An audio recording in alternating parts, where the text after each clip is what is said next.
Hello, friends and family! Today I want to talk about enjoying the now. Right now. Hi, I'm Jen, and today and every day we talk about my quest to crush aggressive, diffuse, large B-cell lymphoma, DLBCL, stage 4. And we're using the R-EPOCH immunotherapy chemotherapy to crush Non-Hodgkin's lymphoma. Thank you so much for joining me on the journey today. Let's get into it. All right, so I have a quote for you. I think it came from Arianda Huffington, if I remember correctly. I'll share it here. We'll make sure to quote the right person. Enjoy the space between where you are now and where you are going. So I think we all have a tendency to look towards the future and where we want to be and focus all of our energies there. So as 10,000 foot example, I want to lose 20 pounds. Well, all the time it takes me to lose 20 pounds, whether it's a month or 5 months or a year, that is part of my journey, and I should be enjoying that moment. And I should be proud of my body as it exists now and the work I'm doing to get to my goal. However, we all tend to be focused on the 20 pounds. I can't, there's nothing to enjoy until I get rid of that 20 pounds. But I think those of us who are a little more mature and realize that there's always another obstacle or goal once we reach that one. So if we are always waiting to enjoy life until we reach that goal, when you reach that goal, as soon as you get there, then what's the next thing you do? Set a new goal.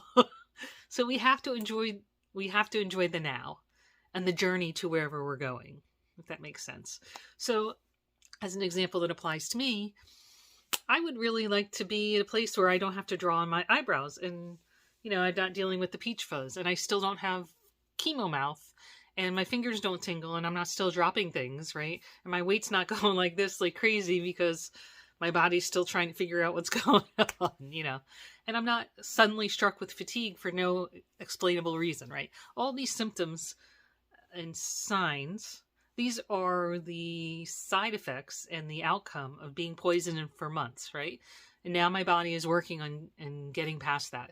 But if I wait to live, if I wait to enjoy the now until I'm not having any symptoms anymore, well, I would have missed the last 4 or 5 months, right? Because I would have just been laying in bed, not living, which my position on that. I've talked about it many times.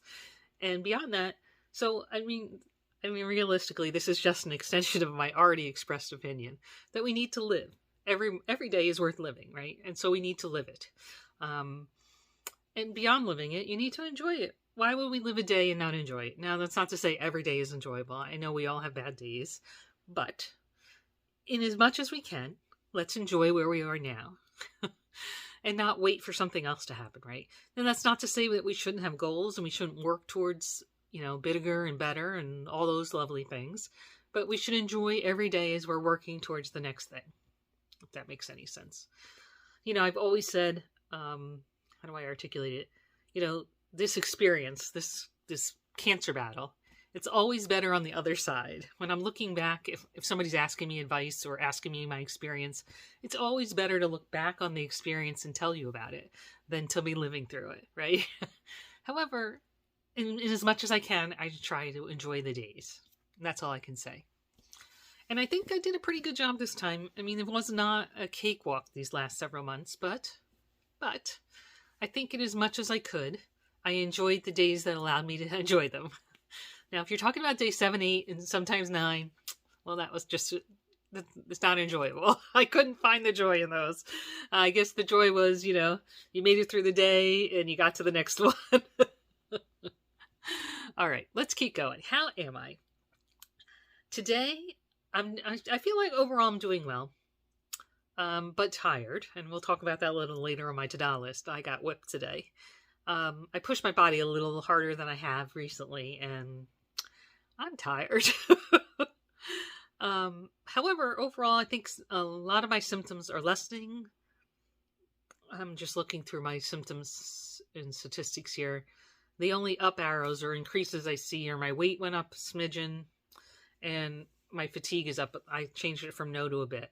But otherwise, all the other statistics are either staying the same or went down a little bit. So overall, physically, I think that I am improving, that my body is fighting back.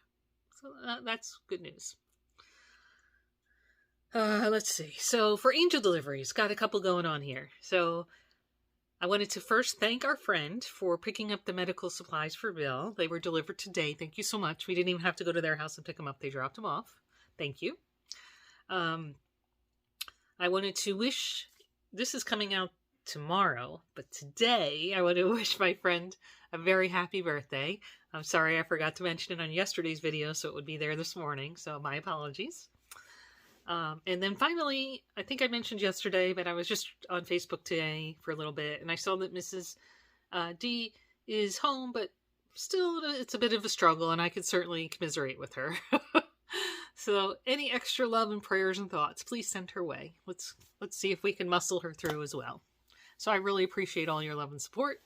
And as a team, we'll rally behind Mrs. D as well. So that would be great. Thank you. All right, so doctor news. Oy, oy, oy, have I got a story for you? Story time! I should have a little icon for story time, like I'm supposed to have a tissue box for, I think there's supposed to be some kind of tissue warning. No tissue warning, but it's a story. So, as I mentioned yesterday, I called the doctor this morning to ask for a script or an order so that the visiting nurse could pull my PICC line. So it was like this, I don't know how to articulate this, like a round robin.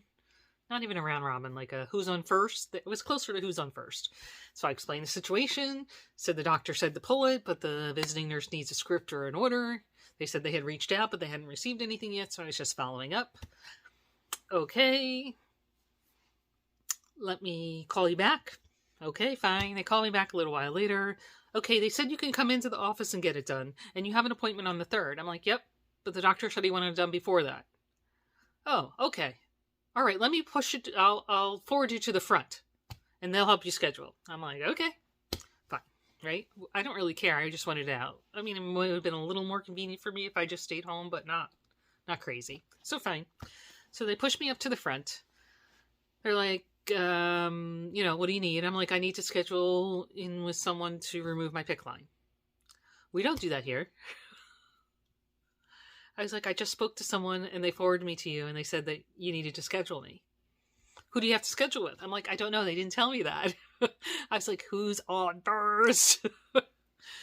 So she put me on hold. She talked to someone. She's like, oh, well, she said to schedule you with the doctor, but the doctor's not available until your appointment. So I guess you have to keep the line in until your appointment.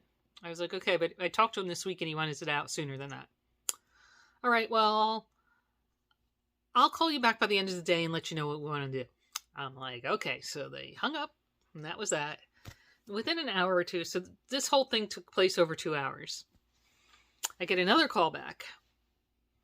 Yeah, this time it was a nurse practitioner and she's like, the notes on your account. I'm like, I don't understand. I'm like, I talked to him. He said he wanted it out. He asked me to he said visiting nurse was fine. Visiting nurse said fine, but they needed an order or a script, but you guys hadn't sent one. So I called to ask about it. And then they said, oh, just come here. And then when I tried to schedule to come here, they said, oh, there's nothing available till May 3rd. So I've been like, wah, wah, wah. So she's like, well, it's just going to take me a few minutes. Why don't you come in today? When can you come? Okay. So this is the nurse practitioner. I'm like, fine. So at that time, I guess it was 10:15, maybe? No, maybe 10. Maybe it was 10. Because I think I started around 8 o'clock calling. So, I was like, how about 1? She said, I'm like, how about afternoon? Because the new freezer is supposed to come between noon and 4. So I figured if it was afternoon, I could pack all the food into the boxes and the coolers. And then if it came while I was gone, Bill or the boys could supervise and I didn't have to be here. And then I could unpack later, right? So she said, how about 1? And I said, okay, that's fine. So meanwhile, I get back to work. I was talking to someone from work. And then my husband, that's a different story for the to-do list. So let's keep going. So in any case, the news is, dun, da, da, da, no PICC line. She pulled the PICC line at 1 o'clock this afternoon or a little later. I did have an opportunity to chat with her a bit about symptomology. She thinks the hair is going to come back, so we'll see. And she also said that this hair, the fuzz that I have now, is all going to fall out. And that was my experience the last time. I think I kept the fuzz, but what happened was when the other hair grew, this hair at the ends, this hair that was at the ends, like, was all brittle and gross and broke. It was like disgusting. So I think my plan is to actually buzz this or shave it in the next week or two, so that the hair that comes through will be healthy and not diseased from all the chemo. So let me see if I can come in close. Here we go. So you can see, and I don't know if it doesn't show on the camera when I play this back, I'll try and snap some close pictures so you can see what's going on. But it is a little fuzzy. You know, there's something. All right, so that's the news from the doctor's office. So let's move on to the to-do list. Ta-da! All right, so I did go to work. I did hydrate. Here is the next story time. So, about 10:20. Now remember, they said between noon and 4 they would be here. About 10:20, Bill said, they're going to be here in 10 minutes. The entire freezer is full of food. I was like, and I hadn't moved the car out of the driveway so they could get the stuff in because it was coming in the side door, so we needed to move the car. I was like, ah! Now the boys are sleeping. Bill's still hooked up to dialysis. This is Jen. So I was on the phone with someone from work. I was like, hey, I gotta go. I'll call you back in a little bit, or we can hook up later. And I was hung up. I turned on Charity Miles, right? Because I'm going to be running. And I got going. And because of my physical limitations, I set up all the boxes and coolers in the kitchen, knowing that they would be too heavy for me to pick up once they were full. And then I was just taking as much as I could grab out of the freezer and running it into the kitchen and putting it in a cooler or one of the medical boxes with cooler stuff in it. And then running back and then running forward. And I was somewhat sorting the stuff. So like potatoes were going here, and, you know, bread products were going here. Breakfast was going, like, I was like kind of sorting as I was going. Prefab, you know, bowls, soups, whatever the things were, went in this one, and so forth and so on. So I was, but back and forth. And I don't know, after I was doing that for quite a while, and I was moving quickly, more quickly than I've moved in quite a while. I'll just put that out there. And then I was like, I got to go move the car. Like, it's already been enough time. I hadn't finished emptying, but I grabbed the keys and I went outside, and the truck was already at the end of the driveway. I was like, ugh. So I still moved the car. And then I came back and I'm like, sorry, I'm still working on the emptying the freezer. I'm like, I thought you guys were coming much later. And he said, oh, we had six cancellations today. I was like, holy moly. So that pushed us way up on the timeline, apparently. And I guess they did call Bill, and Bill's like, well, the option was say yes to the 10:30, or we didn't know when they were coming, right? It could not even be today. They might push us out. So I'm like, I get it. So that's fine. But it just made me run like a madwoman, and I was not very happy about it. In any case, I finished emptying, and they pulled out the old freezer, which was lovely. Said goodbye. Guess what we found? Well, there was a big mess on the floor, obviously, because it's been there for 20 years. But second, let's take a look at this.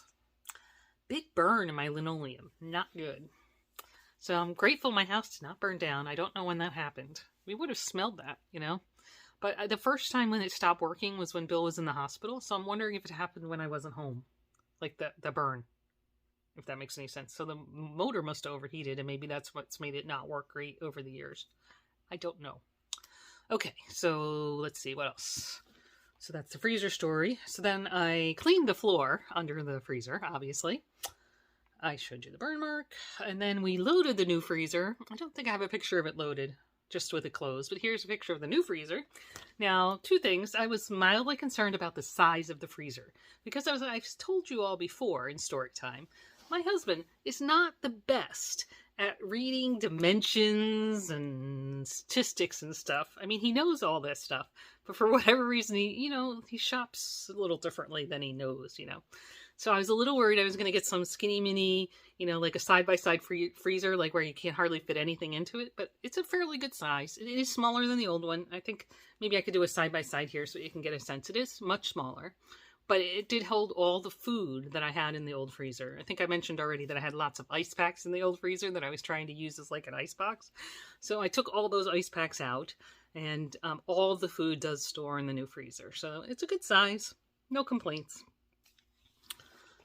So good job shopping there. I've already mentioned that we removed my pick line. Dance party. Dance party. Okay, sorry. I'm sure I just embarrassed somebody. I'm sorry. All right, so charity miles. I mentioned that I turned the charity miles on when I was running like a madwoman. Let me show you what happened there. Lost my charity miles, but then I was noticing in my activity here, take a look at this. Apparently, I walked 1 mile on January 1st, 1970. That's a pretty good trick for a 2-year-old. 1-year-old? January 1st. 1.5, 18 months. Don't even know. I guess I must have been walking a little bit. Walking a mile would have been quite a bit for those little teeny chubby legs, though. Just saying. Anywho, that's the Scoopy Doop. All right, so let's see what else do we have here. So that's what I did today. You got it in a nutshell. My to-do must for tomorrow. I need to hydrate, and I'm going to try to move my vaccine appointment. Because they said the first available time that I could move it would be April 24th. So I'm going to log in and try and do that. See if I can move it any sooner. Like to any time this week. I really want to move it before before the beginning of May if I can. Okay. And then my to-do would love to do a crochet. I have not crocheted today. Look for the app. Now, interestingly enough, I got some suggestions down below in the comments from other videos to have Bill write me an app. He's busy with another app right now, but he did look for me today. I know he was looking at apps this morning while I was getting ready to empty the freezer. I'm like, I really can't focus right now on what you're telling me because I'm running like a bad woman, but maybe we could talk about this later. Oh boy. And then I also would like to do the work. I think I did most of the research, so now it's just sitting down and figuring out. I need to purchase some equipment for my recording studio, particularly to hold my camera in like a downward position so I can do the crocheting and some other activities I want to do. So, and maybe some new lighting. So we'll see what we're going to do there. I got to figure all those details out. I'm almost there. I did a lot of research, so it's just pushing the button. So maybe I'll have some time tomorrow. Right now I don't have anything scheduled at all, and I feel like I need a little bit of a break. It's been a long week, especially with the running around today. If I figure out the app and I'm feeling okay, I might do some work on the pantry, but not even putting it on my to-do list right now, just putting it out there it's out there. We'll see if we get to it. That's where we're at. So back to charity miles. I did end up getting a little bit today. I tried, the third or fourth time was a charm. This app does not like me. I'm just putting that out there in the universe. Our team of 19 has moved 2,228 miles. Great job, guys. This is our team name if you'd like to join us, or there's a link down in the description. Thank you so much. And I'm so proud of you guys for moving. Keep up the great work. Move, move, move. All right, so if you're just here for story time, thank you so much for joining us. We have lots of story time today, and we will see you tomorrow.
live it. Enjoy the now. Don't wait to enjoy it. Enjoy it now. We'll see you tomorrow, everyone. Thank you so much.